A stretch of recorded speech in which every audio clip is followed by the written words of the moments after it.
Sebagai pembahas terakhir Kementerian Pendidikan Tinggi. Saya mulakan dengan Hospital Pengajar Buah Butiran B64 030,000 peningkatan perbelanjaan sebanyak 96 juta kurang lebih. Dan sekaligus saya mengingatkan dan juga sekaligus bertanya kepada Menteri bahawa KPT punya 5 teaching hospital, ya, hospital mengajar, dan PPUM, HUSM, UIA, HUKM dan HUITM, tetapi hanya punya 3 apa yang dikatakan sebagai yang menjalankan latihan pegawai perubatan siswazah ataupun housemanship, ya, iaitu HUSM, HUKM dan PPUM. Saya kira sudah sampai waktunya supaya satu penyelarasan KPT, MOH, ya, dan juga hospital-hospital swasta supaya memandang kepada satu keperluan untuk diselaraskan dan diwujudkan. Hampir-hampir saya mau cadangkan satu suruhanjaya sebab kenapa hospital yang dikatakan hospital pengajar ini tidak dapat boleh menjalankan kegiatan latihan siswazah ataupun housemanship. Ya, kerana ia sangat perlu untuk kita gembeling dan kita dapatkan ia penuhi segala kriteria ya, untuk jadi layak untuk menjadi apa yang dikatakan sebagai latihan siswazah, latihan pegawai siswazah, ya. Jadi ini satu saya kira penting dari segi bagaimana, ya, kalaupun kita boleh tingkatkan 96 juta kali ini, satu keperluan supaya dilihat satu keselarasan semua hospital-hospital kita, sama ada MOH ataupun KPT ataupun bahkan yang swasta. Swasta pun kita ada menteri, kita ada KPJ, kita ada Sunway, kita ada MSU, tapi tidak diizinkan untuk menjalankan latihan pegawai perubatan siswazah ataupun housemanship, sementara kita sangat memerlukan. Ya, dan kita tahu dalam tahun buat 2023 ini kita ada 70,000 doctors, ya, di public dan juga private, tetapi pada memandang kepada keperluannya dalam tahun 2025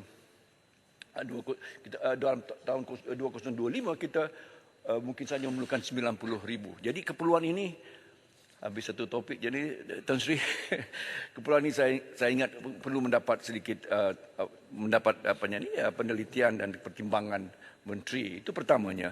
Kedua, saya memandang kepada penyelidikan fundamental ataupun fundamental research ini. Ya, betul, fundamental research grant scheme ini diperkenalkan kurang lebih daripada 20 tahun dahulu, ya, di bawah kelolaan KPT. Adakah satu audit telah dibuat untuk mengkaji pencapaian skim ini, terutama dari segi progression, penemuan yang dibawa ke tahap daripada fundamental research ke translational research dan seterusnya applied research yang akhirnya mampu kita komersialkan. Jadi ini satu ia perlu beredar di tahap begitu, dan ini satu yang saya ingat memerlukan sedikit pencerahan daripada menteri. Ketiganya, apa yang disebutkan di bawah butiran MQA B64 010,300, ya, dikatakan sebagai agensi kelayakan Malaysia.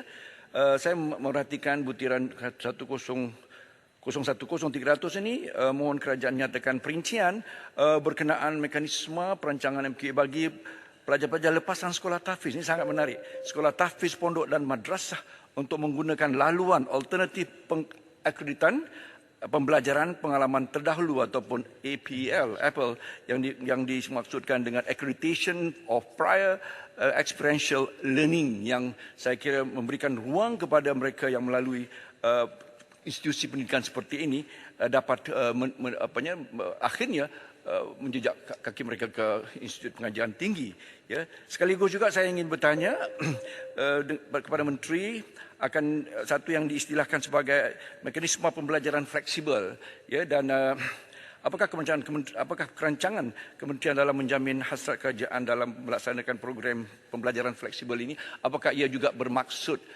yang dikatakan sebagai the micro credentialing, ya, yang adalah juga sekaligus dapat dimuatkan dalam apa yang dikatakan sebagai lifelong learning itu, dan ini saya kira adalah sangat perlu dalam era revolusi perindustrian 4.0, perlu perlu diberikan ruang seluas-luasnya untuk kita teruskan dapat meningkatkan skill set kita, knowledge gap kita, sama ada apa pun dalam bentuknya micro credentialing ini ataupun pendidikan ataupun short courses dan professional courses yang akhirnya akan dapat meningkatkan talent pool kita, dan setiap seorang itu diberikan ruang untuk sentiasa membuat penambahbaikan dan value added kepada apapun kepakaran mereka. Saya minta untuk perkara ini diberikan penjelasan apakah yang dimaksudkan dengan fleksibel mekanisme pembelajaran fleksibel dan juga micro credentialing itu.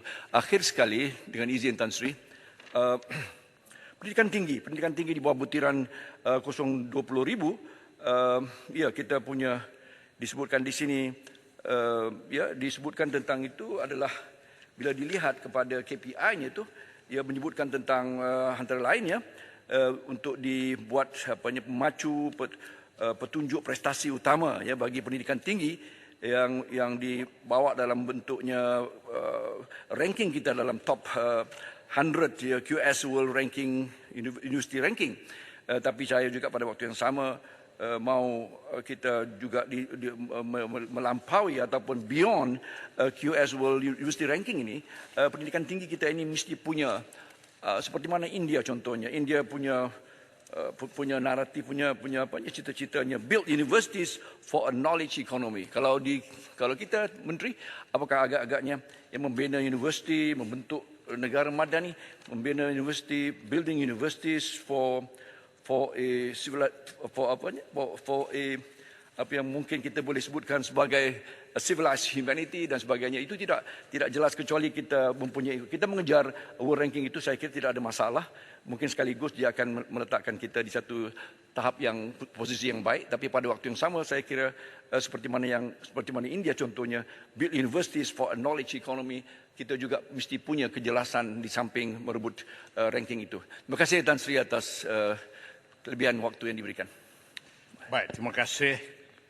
Kuala Selangor ialah pembahas terakhir. Sekarang saya jemput Menteri untuk menjawab soalan